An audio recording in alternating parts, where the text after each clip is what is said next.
once again, back once again, back once again, back once again, back once again with a beat. Let the bass kick. For the grace of God has appeared, instructing us to deny ungodliness and worldly desires, and to live sensibly, righteously, and godly in this present age. That's Titus 2, 11 through 13. I'm Scott with the Wisdom in All Things podcast, where we look at applying wisdom to life in three areas: mind, body, and soul. On this episode, pressure, pressing down on you. We see the value of pressure in this quote from Thomas Carlyle, this Scottish philosopher. He said, "No pressure, no diamonds." That would make a great t-shirt, wouldn't it? Surely something Nike would adopt as a slogan for a commercial. What almost immediately comes to mind, though, when I hear the word pressure is the song. Sorry about this, but I'm guessing that for a good number of us, simply mentioning the title of the song will mean it'll be lodged in your head like all day. So here it goes. Under pressure.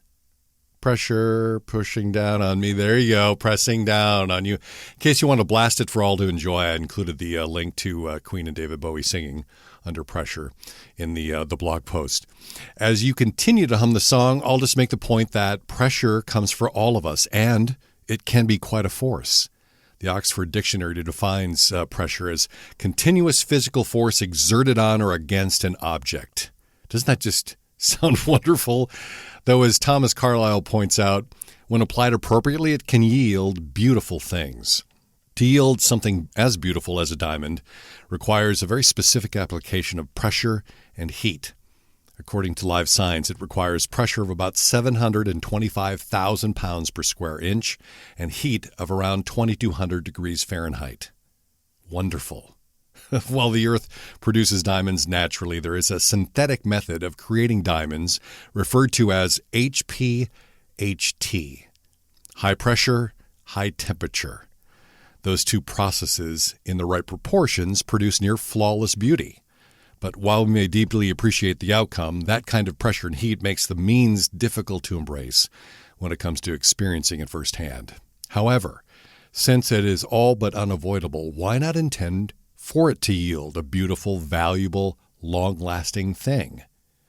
God, in His providence, allows the high-pressure, high-temperature situations or even seasons in our lives to help guide, prevent, curtail, direct, save, admonish, and, accomplish a whole list of good things for us.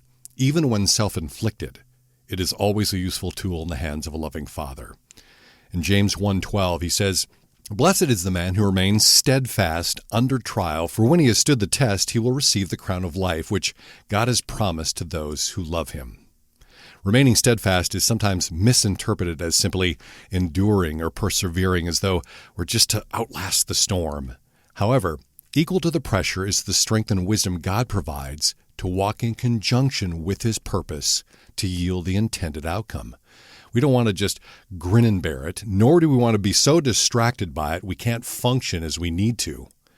It doesn't matter who you are. We've all been in a situation where we act as though we've lost all ability to do what we're expected to do. Read, we choke.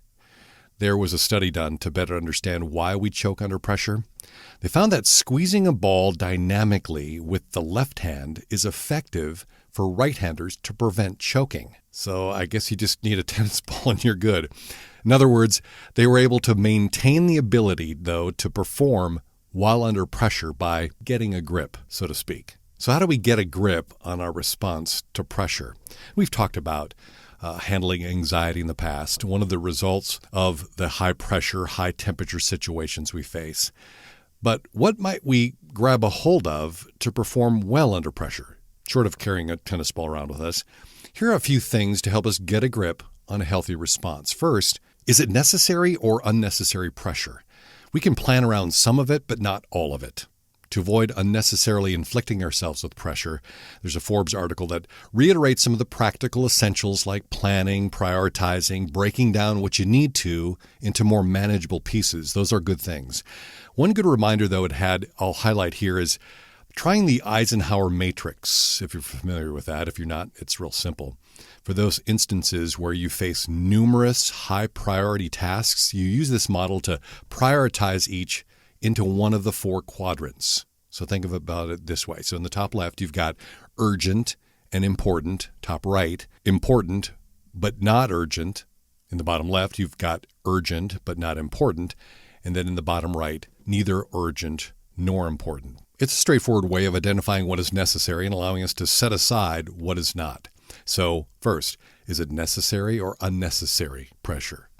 Second, guard yourself physically. Pressure can distract us in such a way that we fail to care for ourselves physically. I'm fortunate that I get to work from home for the most part, which allows me the opportunity to go outside when I need to. So you can consider that, along with the essentials of how you're eating, drinking, sleeping. Francis Bridges points us to the bottom line. You'll be able to handle pressure with more focus and grace if you cultivate healthy responses to stress. Third, right thinking. A great deal of how we need to correctly respond to life comes down to the way that we're thinking. Do you need to change your thoughts about pressure? This goes back to whether or not it's self-inflicted and that we need to know to expect it, but that it also provides an opportunity for us to grow. Try holding the thought that the pressure and the heat can bring about very good things in your life. Fourth, worship. When we're feeling pressured, we should demonstrate our dependence on God through worship. What may not be our first response should be a very close second. It may be that your initial feelings are anger towards God. Why in the world am I going through this? And why is it lasting so long?